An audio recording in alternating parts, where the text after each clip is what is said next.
Meanwhile, Qatar is preparing to receive nearly about 1 million visitors who will be visiting the country for the Football World Cup. And its tourism industry is hoping to showcase a completely different side of the country for the fans who want to come and see the top-notch football. We'll leave you with this report. Thanks for watching.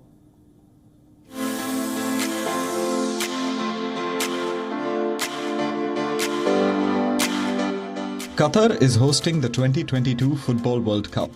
The tournament will take place from November 20th to December 18th.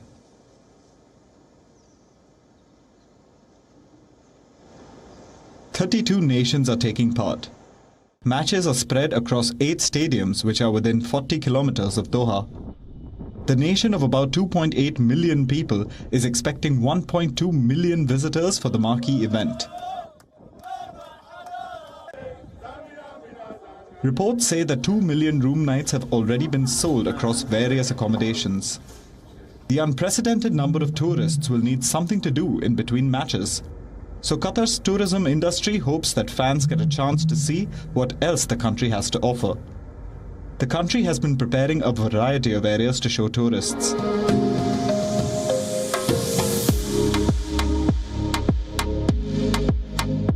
First, of course, is the desert. The peninsula is almost entirely covered in sand dunes. The dunes are popular with tourists because of the magnificent views on offer. Qatar Tourism's CEO tells us about the country's desert safaris. So obviously, Qatar in the Middle East, we have lots of deserts, lots of sand. Sea Lion, which is the starting point for most of those tours, again, around about 45 to 50 minutes drive from city center Doha. From there, camels will greet you at the beginning. Along with the slow-paced scenic tours, Qatar's desert has something for thrill seekers as well: dune bashing. It's when cars are driven on the sand dunes, usually resulting in exhilarating experiences. Of course, Qatar isn't just desert. The peninsula juts into the Persian Gulf. It has about 700 square kilometers of coastline.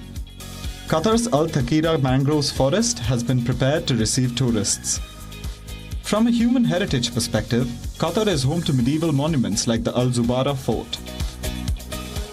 Then there's Qatar's Museum of Islamic Art. It reopened in early October after being closed for 18 months for a relaunch and reinstallation project. The museum houses a collection of Islamic art from around the world. The museum's director is certain that it will show football fans a different side of West Asia.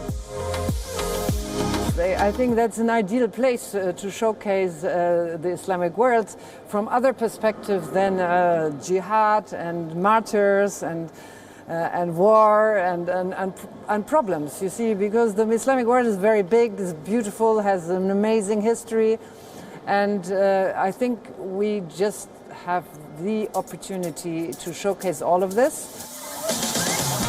And now there are new additions to Qatar's tourism industry: pandas. China has gifted 2 pandas to Qatar ahead of the World Cup. They arrived in Doha on Wednesday. They are part of the panda diplomacy China has been practicing since the 1950s. They will stay at the newly established panda house in Doha's Al Khor Park. This is the first time in the Middle East that we're receiving pandas.